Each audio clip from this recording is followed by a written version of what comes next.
Thank you so much. I used to think the secret to success was 80% showing up, and that other 20% was the effort that you put in after you got there. Later on, I figured out that I was completely wrong. I figured out that showing up was only 60% of the battle, and the other 40% was how you choose to show up after you show up. Meaning, are you mentally engaged after you're physically present? Are you putting your best foot forward and giving it 100%? See, for example, you can be in school, be in class, show up, not pay attention to the teacher at all, not even pay attention to your friends, be on your phone, and guess what? When that test comes around, you showed up, that was 60%, but last time I checked, that's still an F. If you're in sports and you participate on a team, guess what? If you go to class, if you go to sports, the practice, and you don't participate with the rest of the team, and next thing you know, you're goofing around, during the game time, the coaches are going to put you in the game. And also, even if he does, you're going to lose to every other single player who decided to show up after they show up and play 100% full out. Now, you guys all showed up here on a Saturday morning, which I commend you for. But I'm going to challenge you, and I'm going to invite you to show up after you show up. How are you going to be engaged with all the speakers? Are you going to take any notes? Are you going to look for that one or two little nugget that can actually help you charge your life for change and help you achieve any of your goals in your life? Now, show of hands. Who here has ever set a goal? Awesome. Now, who here has ever who's here has ever fell short of a goal only because you didn't put forward your best foot forward and show up after you show up? Almost every single person in the room. And those of you who didn't raise your hands, I'm sure you lie about other things too as well. So why is that? Why does that happen, right? So I believe our brains are wired to keep us comfortable and keep us in our comfort zone. And in order to show up after you show up, that requires us to do work that makes us uncomfortable sometimes. And when you do work that just makes you comfortable, you end up doing just enough to get by, doing just enough to be good, but not be great. And that's exactly what I was doing in my life when I was in high school. Until one night, every single thing changed when I was completely humiliated. Show of hands, who here remembers their first car? Awesome. Well, let me tell you a little story about my first car and how it charged me up to take control of my life and show up after I show up in the three areas in my life that matter the most: for myself, for my friends and my family, and for my community. I remember it like it was yesterday. Let me paint the picture for you. It was a cold day, just like one of these days today. Me and my friends decided to go out to the movies. And so I parked my car on a hill, which for most cars isn't an issue. But my car had a few issues. One of the main issues being a couple weeks earlier, the transmission went, so my reverse didn't work. So I actually had to push my car out of the spot. And since my door didn't always open, I had to jump through my window, slam on the brake, turn the steering wheel before I proceeded to roll back down the hill and hit anything or anyone. And while I did this, all my friends started laughing at me hysterically. And I never forgot the way it made me feel. I was humiliated. It hit me like a ton of bricks. I noticed that my car wasn't the only thing in my life that was breaking down. This was a trend that was happening throughout my whole life. I was just doing enough just to get by, not only with my car, but with my relationship, with my grades, and also the sports that I participated in. Now, from that pace of pain and from that pace of discomfort and humiliation, I made a decision with myself that I was never, ever, ever going to be the type of person to do enough just to get by, get mediocre results. And I made a pact with myself that I was going to show up after I showed up in the three areas of my life that mattered the most: with myself, my friends and my family, and also my community. Now, shortly after, my newfound ambition put to the test. I really, really, really wanted a new car. And I presented, and I went out, sought an opportunity to work with an international sales organization and sell some of their products.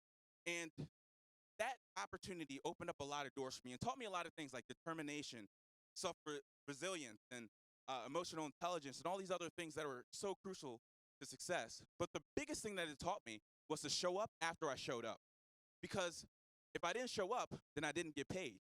See, in a 100% commission job, if you don't do the work, then you're not getting a paycheck. And for most people, it scares people to go into an opportunity like that.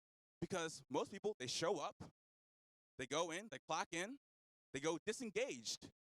or they don't put in 100% effort knowing that they're going to get a paycheck anyway. And I knew that was my comfort zone. And that was all my friends' comfort zone. But I didn't want to stay in my comfort zone anymore. I knew that this would be a perfect opportunity to show myself that I can show up after I show up and create extraordinary results in my life. So it was interesting. Some of my friends and even some of my own family didn't believe that this would be the best opportunity for me. And maybe I was just wasting my time. And it was a little bit too risky. But I decided to do it anyway.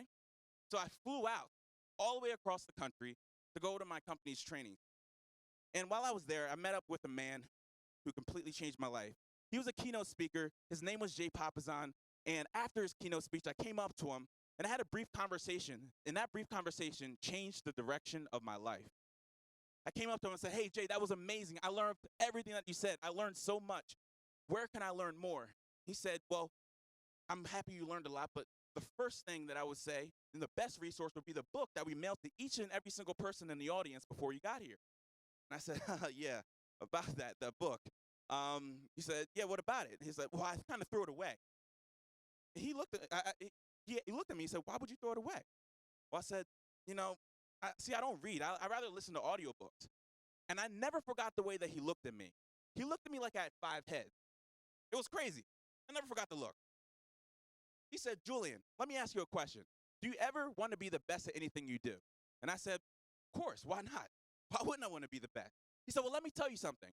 How do you ever expect to be the best at anything you do if you're not willing to put in the effort and show up and do the things that the most successful people do to better themselves and consistently grow?"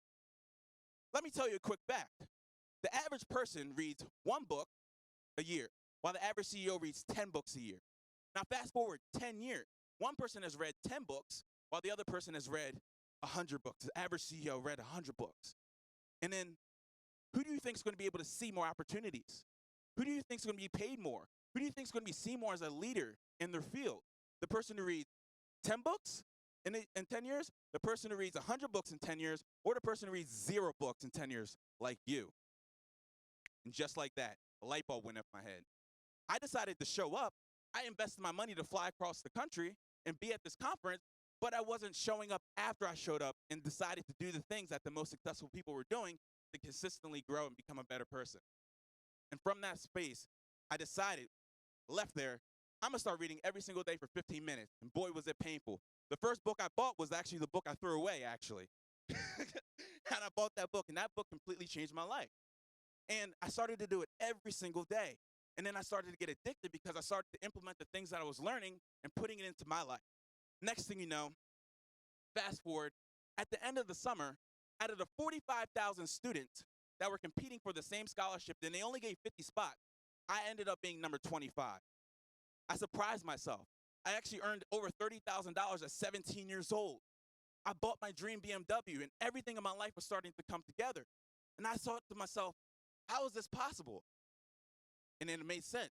I decided to show up for myself and invest in myself so that I can create change in my life. Then something happened. I was hungry. At 17 years old, you get a car, now you want some rims on it, or you want to trick it out. I wanted to make more money. So I decided, hey, I'm gonna study the top people. What are the top people doing? I reached out to them, and something really special happened. I noticed one thing. None of them cared about money. None of them. They only cared about becoming the best version of themselves, and as a return of focusing on excellence, they were paid. And they were able to offer a better service to their clients, which was really interesting. So I decided, hey, I'm gonna emulate anything that you guys do. I started to read the same books. I started to go to the same conferences. I have the same mentors, get the same coaches. And something magical started to happen in all the areas of my life. With myself, my friends and my family, and my community, everything started to grow and start to become better. And I said, how can I share this with my friends and my family? I want to share this with my friends and my family so that they can help, so I can help them achieve their goals too as well. So, show of hands, who here has friends in real life and also in social media?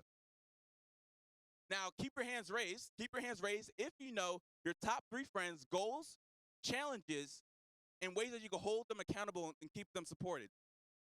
Whoa. Everybody's hands just drop, right? There's only like probably 2 people in this whole audience. Now, why is that? I believe right now in our generation, where we have over 4,000 Facebook friends and followers on each platform and a phone full of contacts. We have so many relationships that run wide, but not deep. And I'm going to challenge you, and I'm going to invite you. If you want to show up after you show up for your friends and your family, for the people you say you care about the most, I'm going to invite you to reach out to them, figure out what's really important to them, how you can help support them. Because when they win, you win. And it only makes sense to have your team win, right? Because who here has ever heard the quote, you're the average of the 5 people you surround yourself with? Everybody, right? So it only makes sense to have everybody who you're surrounding yourself with winning. And that starts with showing up for your friends and your family and actually knowing what they care about so you can help support them along the way. And imagine this. Imagine every single person who you were involved with, your friends and your family, showed up in your life like that and had that same attitude. How would it be different? How would your life be different? And let's take it a step further. In the community, what if we all showed up for everyone else like that in the community? How would the community be different? That's real change. One of the ways that I love to give back to the community is to help show others how to show up after they show up with themselves, their friends and their family, and their communities. And I do that through partnering up with programs like Junior Achievement, where we go to different elementary schools and high schools and we teach them about entrepreneurship. We teach them about financial literacy, and we teach them about emotional intelligence. And we teach them the things that the most successful people do and how they got where they got so you can stand on the shoulders of those giants and cut your learning curve in half. Because I know our generation is a little bit impatient. But that led me to get inspired to teach others. So I created a course that bridges the gap between traditional education, which you guys are in right now, and personal development. And Jim Rohn said it best. He said, a formal education will make you a living, but a self-education will make you a fortune. And I believe that to be so true. That's why I'm so adamant about teaching millennials the habits, the skills, and a mindset that the most successful people use in order so that you can cut your learning curve and get what you want a lot sooner. But it all starts with investing in yourself, giving to yourself, putting that safety mask on. Just like if you're on a plane, put that safety mask on first. Because if you don't save yourself, then you won't be able to save others. Then you reach out to your friends and your family and help them. Then you spread it to the community. So I know we're here for an event, Charge for Change. And honestly, I don't believe any change is going to happen unless we all make the decision to show up after we show up and put in 100% effort. So I'm going to leave you guys here with this. It's called a show up challenge. What is one thing that you can do leaving this event right now to show up after you show up for yourself? Maybe that's getting your first mentor, getting a book, going to a conference, learning more about something that you're interested in your industry that you're looking to pursue. Maybe how about for showing up after you show up for your friends and your family, figuring out what's important to them and helping support them. And also maybe showing up after you show up for your community and maybe donating your time, your energy, and your resources to help make an impact. But I can guarantee you this one thing. If you make the decision today to show up after you show up, play 100% in all the areas that matter the most in your life with yourself, your friends and your family, and your community, nothing in your life will ever be the same. Thank you.